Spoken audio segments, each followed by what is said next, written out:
Brought to you by V-Guard, co-powered by Sensodyne and Vimal. ಬಾಯಲ್ಲಿ ಹೇಳಿ ಕೇಸರಿ. Associate sponsor UltraTech cement. ಒಂದೊಂದು ಕಡೆ ಪ್ರಜ್ವಲ್ ತಲೆಮರೆಸಿಕೊಂಡು 24 ದಿನ ಕಳೆದಿದೆ. ಬ್ಲೂ ಕಾರ್ನರ್ ನೋಟಿಸ್ ಹೊರಡಿಸಿದ ಮೇಲೂ ಕೂಡ ಪ್ರಜ್ವಲ್ನ ಪತ್ತೆ ಇಲ್ಲ. ದೇಶದಿಂದ ದೇಶಕ್ಕೆ ಟ್ರೈನ್ನಲ್ಲಿ ಓಡಾಡ್ತಾ ಇರುವ ಬಗ್ಗೆಯೂ ಕೂಡ ಮಾಹಿತಿ ಲಭ್ಯ ಆಗಿದೆ. ಹೀಗಾಗಿ ಕಾನೂನು ಮೊರೆ ಹೋಗಿರುವಂತಹ SIT ಕೋರ್ಟ್ ಮುಖೇನವಾಗಿ ಪ್ರಜ್ವಲ್ ಬಂಧನಕ್ಕೆ ಅರೆಸ್ಟ್ ವಾರೆಂಟ್ ಹೊರಡಿಸಿದೆ.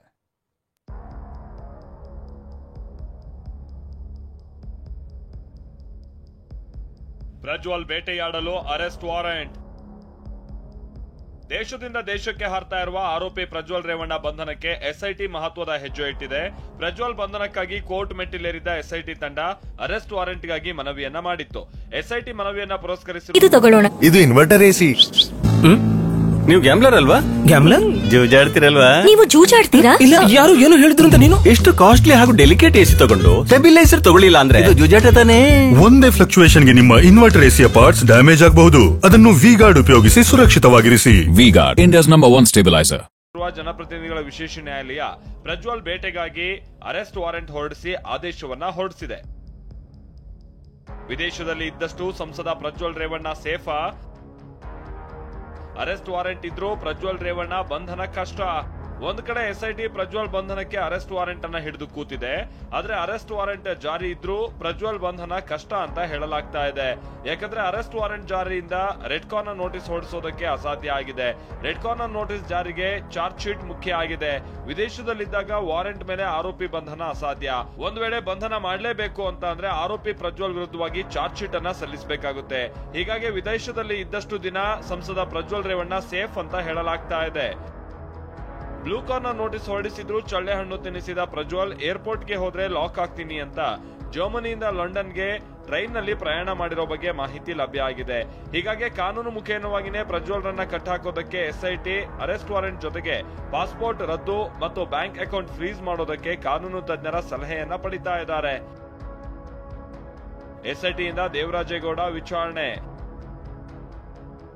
ಮತ್ತೊಂದ್ ಕಡೆ ಪ್ರಜ್ವಲ್ ಅಶ್ಲೀಲ ವಿಡಿಯೋ ಹಂಚಿಕೆ ಪ್ರಕರಣದ ತನಿಖೆ ಚುರುಕುಗೊಳಿಸಿರುವ SIT ದೇವರಾಜೇಗೌಡನನ್ನ ವಶಕ್ಕೆ ಪಡೆದಿದೆ. ಹಾಸನದಿಂದ ಬೆಂಗಳೂರಿಗೆ ದೇವರಾಜೇಗೌಡನನ್ನ ಕರೆತರಲಾಗಿದ್ದು ಪೆನ್ಡ್ರೈವ್ ಹಂಚಿಕೆ ಪ್ರಕರಣದಲ್ಲಿ ದೇವರಾಜೇಗೌಡ ಪಾತ್ರ ಇರುವ ಬಗ್ಗೆ ತನಿಖೆಯನ್ನ ನಡೆಸ್ತಾ ಇದೆ. ಆಡಿಯೋ ಬಾಂಬ್ 100 ಕೋಟಿ ಆಫರ್ ಬಾಂಬ್ ಸಿಡಿಸಿದ್ದ ದೇವರಾಜೇಗೌಡ ವಿಚಾರಣೆಯನ್ನ SIT ತೀವ್ರಗೊಳಿಸಿದೆ. ಪೆನ್ಡ್ರೈವ್ಗೂ ನನಗೂ ಯಾವುದೇ ಸಂಬಂಧ ಇಲ್ಲ. ದೇವರಾಜೇಗೌಡ ನನ್ನನ್ನ ಸಿಕ್ಕಾಕ್ಸಿದ್ದಾರೆ ಎಂದ ಶಿವರಾಮೇಗೌಡ ಮೂಲಕ ಸಂಧಾನಕ್ಕೆ ಯತ್ನಿಸಿದ್ರು ಅಂತ ದೇವರಾಜೇಗೌಡ ಈ ಹಿಂದೆ ಆರೋಪಿಸಿದ್ದರು. ಈ ಬಗ್ಗೆ ಸ್ಪಷ್ಟನೆ ನೀಡಿರುವ ಮಾಜಿ ಸಂಸದ ಶಿವರಾಮೇಗೌಡ ನನಗೂ ಪೆನ್ಡ್ರೈವ್ಗೂ ಸಂಬಂಧ ಇಲ್ಲ ಅಂತ ಹೇಳಿದ್ದಾರೆ. ಪೆನ್ಡ್ರೈವ್ ಅನ್ನ ವ್ಯಾಪಾರಕ್ಕೆ ಇಟ್ಕೊಂಡಿರ್ತಕ್ಕಂಥವನೇ ದೇವರಾಜೇಗೌಡ. ಅದರಲ್ಲಿ ನಾನು ಮಧ್ಯ ಇರೋದ್ರಿಂದ ನನ್ನ ಸ್ಪಷ್ಟ ಮಾಡ್ತಾ ಇದ್ದೀನಿ. ಸರ್ಕಾರಕ್ಕಾಗ್ಲಿ ನನಗಾಗ್ಲಿ DK ಶಿವಕುಮಾರ್ ಅವ್ರಿಗಾಗ್ಲಿ ನನಗಾಗ್ಲಿ ಈ ವಿಚಾರ ಯಾವುದರಲ್ಲೂ ಸಹಿತ ಸಂಬಂಧ ಇಲ್ಲ ಅನ್ನೋದನ್ನ ಸ್ಪಷ್ಟೀಕರಣ ಮಾಡ್ತೀನಿ.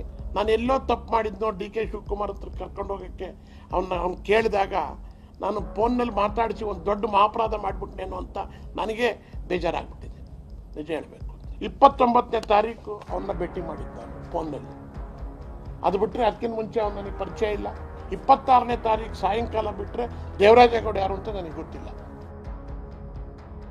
ವಿಪಕ್ಷ ನಾಯಕ R ಅಶೋಕ್ ಮಾತನಾಡಿ ದೇವರಾಜೇಗೌಡ ಹೇಳಿದ್ದೆಲ್ಲವೂ ಸತ್ಯ, ಕಾಂಗ್ರೆಸ್ ನಾಯಕರೇ ಈ ಪ್ರಕರಣದಲ್ಲಿ ಸಂಚು ಹೂಡಿದ್ದಾರೆ ಅಂತ ಬಾಂಬ್ ಸಿಡಿಸಿದ್ದಾರೆ. ದೇವರಾಜೇಗೌಡ ಸ್ವತಃ ಹೇಳಿಕೆಯನ್ನ ಕೊಟ್ಬಿಟ್ಟಿದ್ದಾರೆ.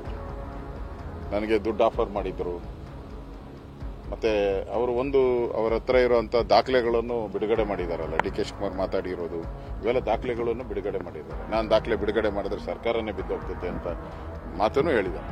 ಅಂದ್ರೆ ನಿಜ ಇಲ್ದಿದ್ದು ಇಷ್ಟೆಲ್ಲ ದಾಖಲೆಗಳನ್ನ ಅವ್ನು ಬಿಡುಗಡೆ ಮಾಡಕ್ ಸಾಧ್ಯನೇ ಇಲ್ಲ. ಸುರ್ಜೇವಾಲಾನೋ ಯಾರೋ ಇದಾರಲ್ಲ ಅವರು, ಈ ಸಿದ್ದರಾಮಯ್ಯ, DK ಶಿವಕುಮಾರ್ ಅವರು ಇವರೆಲ್ಲ ಸೇರಿ ಮಾಡಿರುವಂತ ಒಂದು ಮಾಸ್ಟರ್ ಪ್ಲಾನ್. ಅದರ ಪ್ರಕಾರ ದೇಶದಲ್ಲಿ ನರೇಂದ್ರ ಮೋದಿ ಅವರಿಗೆ ಕೆಟ್ಟ ಹೆಸರು ತರಬೇಕು, ಮತ್ತೆ ಒಕ್ಕಲಿಗರನ್ನ ಒಂದ್ ಕಡೆ ಮುಗಿಸ್ಬೇಕು, ದೇಶದ ಪ್ರಧಾನಿ ನರೇಂದ್ರ ಮೋದಿಗೆ ಒಂಥರ ಅವಮಾನ ಮಾಡಬೇಕು ಅಂತ ಹೇಳಿ ಈ ಸಂಚಲನ ಮಾಡಿದ್ದಾರೆ. ಒಂದ್ ಕಡೆ SIT ಪ್ರಜ್ವಲ್ ಬಂಧನಕ್ಕೆ ಬಲೆ ಬೀಸಿದೆ, ಮತ್ತೊಂದ್ ಕಡೆ ಪೆನ್ಡ್ರೈವ್ ಹಂಚಿಕೆ ಆರೋಪ ಎದುರಿಸ್ತಾ ಇರೋರಿಗೂ ಡ್ರಿಲ್ ಮಾಡ್ತಾ ಇದೆ. ಈ ಮಧ್ಯೆ ದೇವರಾಜೇಗೌಡ ಪದೇ ಪದೇ ಸಿಡಿಸ್ತಾ ಇರುವಂತ ಬಾಂಬ್ ರಾಜಕೀಯದಲ್ಲಿ ಪೆನ್ಡ್ರೈವ್ ಫೈಟ್ಗೆ ವೇದಿಕೆ ಆಗ್ತಾ ಇದೆ. Bureau report TV9. ಇದೆಲ್ಲದರ ನಡುವೆ ನಾಳೆ ಮಾಜಿ ಸಚಿವ ಎಚ್ ಡಿ ರೇವಣ್ಣ ಅವರ ಜಾಮೀನು ಭವಿಷ್ಯ ನಿರ್ಧಾರ ಆಗುತ್ತೆ. ಹೊಳೆ ನರಸೀಪುರ ಪ್ರಕರಣದಲ್ಲಿ ರೇವಣ್ಣ ಅವರ ಜಾಮೀನು ಭವಿಷ್ಯ ನಿರ್ಧಾರ ಆಗುತ್ತೆ. ಮೇ 20ನೇ ತಾರೀಕಿನಂದು ಬೇಲ್ ಆದೇಶವನ್ನ ಕಾಯ್ದಿರಿಸಿತ್ತು ನ್ಯಾಯಾಲಯ. ಕೋರ್ಟ್ನಲ್ಲಿ ನಾಳೆ ಜಾಮೀನು ಅರ್ಜಿಯ ವಿಚಾರಣೆ ನಡೆಯುತ್ತೆ. ಅಂದ್ರೆ ಈ ವಿಚಾರಣೆಗೆ ಈ ಜಾಮೀನು ಅರ್ಜಿ ಈಗೇನು 42ನೇ ACMM ಕೋರ್ಟ್ನಲ್ಲಿ ನಡೀತಾ ಇತ್ತು, ಅದಕ್ಕೆ ಯೋಗ್ಯನಾ, ಸ್ವೀಕಾರಾರ್ಹನಾ ಅನ್ನುವಂಥದ್ದು ಕೂಡ ಇಲ್ಲಿ ಇರುವಂತ ಪ್ರಶ್ನೆ. ಯಾಕಂತ ಅಂದ್ರೆ SIT ಪರವಾದಂತಹ ವಕೀಲರುಗಳು, SPPಗಳು ಮಾತನಾಡುವಂತಹ ಸಂದರ್ಭದಲ್ಲಿ, ಅಂದ್ರೆ ವಾದ ಹೂಡುವಂತಹ ಸಂದರ್ಭದಲ್ಲಿ ಇವರು ಅರ್ಜಿ ಸಲ್ಲಿಸಿರುವಂಥದ್ದೇ ರಾಂಗ್ ನ್ಯಾಯಾಲಯಕ್ಕೆ ಸಲ್ಲಿಸಿದ್ದಾರೆ, ಈ ಕೋರ್ಟ್ನ ವ್ಯಾಪ್ತಿಗೆ ಬರುತ್ತಾ ಅನ್ನುವಂಥ ಪ್ರಶ್ನೆಯನ್ನ ಮಾಡಿದ್ರು. ಇದಕ್ಕೆ ಸಂಬಂಧಪಟ್ಟ ಹಾಗೆ ಸ್ವೀಕಾರಾರ್ಹತೆಯ ವಿಚಾರಕ್ಕೆ ಸಂಬಂಧಪಟ್ಟ ಹಾಗೆಯೂ ಕೂಡ ನಾಳೆ ಕೋರ್ಟ್ ಒಂದು ನಿರ್ಧಾರಕ್ಕೆ ಬರೋದಿದೆ. ಅಲ್ಲಿ ತನಕನೂ ಕೂಡ ರೇವಣ್ಣ ಅವರಿಗೆ ಮಧ್ಯಂತರ ಜಾಮೀನಿನ ಅವಧಿಯನ್ನು ವಿಸ್ತರಿಸಲಾಗಿತ್ತು. ಅದು ಯಥಾ ಪ್ರಕಾರವಾಗಿ ಮುಂದುವರಿಯುತ್ತೆ.